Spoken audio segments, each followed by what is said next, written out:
It is Saturday, August 29th, and on the other side of that little shopping center is the Fairfield Inn and Suites by Marriott, and that's where I stayed last night. Why is that, you may ask? Well, down the road there is the Freightliner. You know, my truck likes to throw codes like a boss, so we'll find out what happens here in a minute.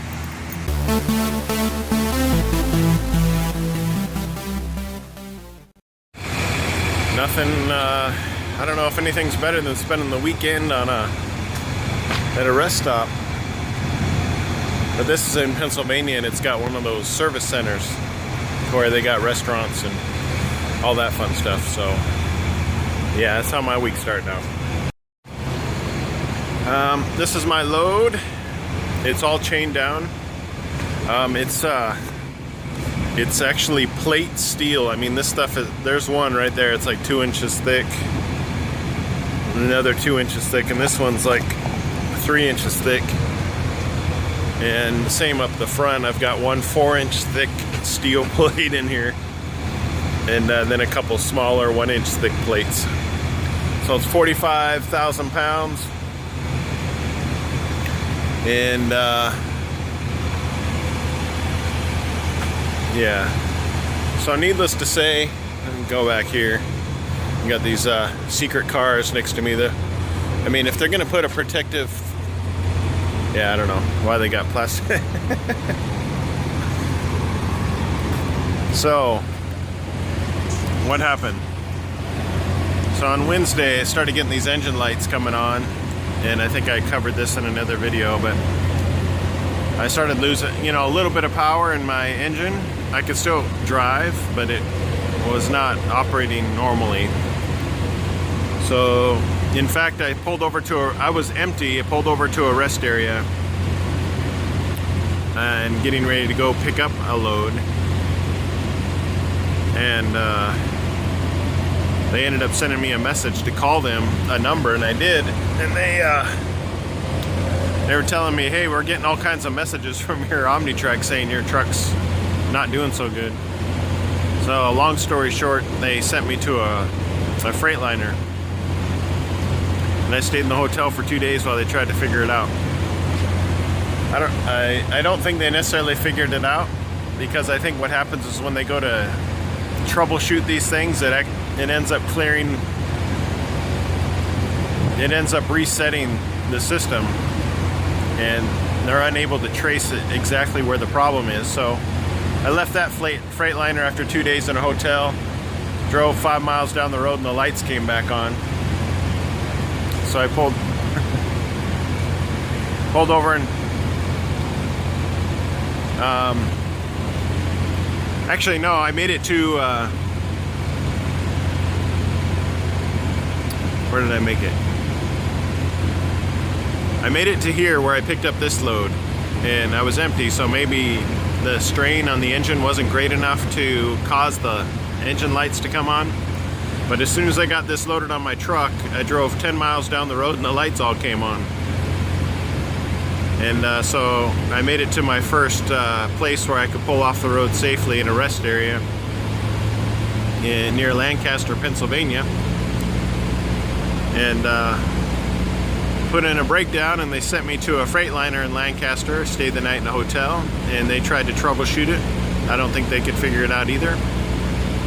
They said that there's 3 components in the engine compartment that are all tied together through somehow, I don't know, these new truck engines, you know, they're all computerized and electronically monitored and managed. So apparently there's a short somewhere in the system. So I'm 3 out, you know, I left there hoping it was fixed, and I made it about 20 miles down the road from there, and the light came on again.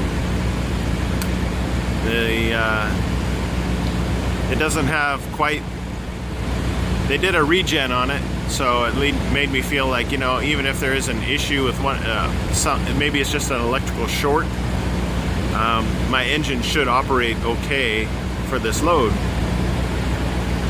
And then as I was getting ready to pull into this rest stop, some other lights started coming on, and I'm 3 hours away from my delivery. It's Sunday right now, and so I'll be getting up in the morning, heading to the receiver, and hopefully I make it. So I want to get this load off so I can send in more messages saying, hey, we need to seriously get this fixed, because it's just going to hamper my money making abilities for myself and the company if I have to pull into a Freightliner every other day. So somebody somewhere has got to know how to fix this. And I know, you know, I don't necessarily fault anybody. I think they're trying their best. I don't know. But obviously it's got to, something's got to change, because I can't, though I do get breakdown pay, that's not the same as mileage pay. It's about half. So I need to communicate this with my fleet manager on Monday, which is tomorrow, after hopefully I make it to the load, or the receiver. I have confidence that the truck will make it there. My ideal scenario would be they give me a load from here, somewhere in Michigan where this drops off, and it goes to Granite City.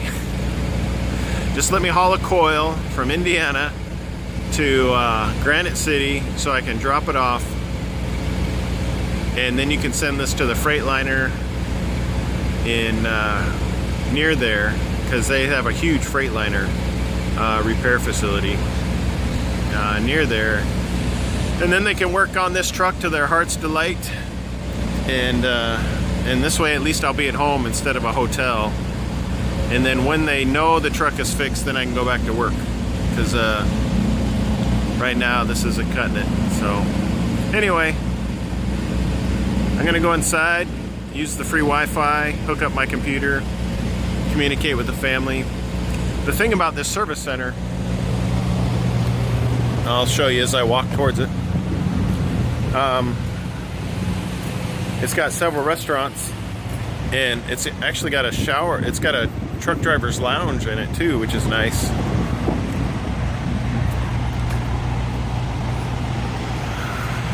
Yeah, right through these first set of doors, there's a lounge on the left-hand side where truck drivers can watch TV.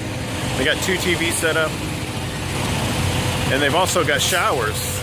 I've never seen truck showers at a rest area before, which is I'll have to give this Ohio some props for making that available. Anyway, that's it for now. We shall see what happens tomorrow, because every day's a new adventure in this thing.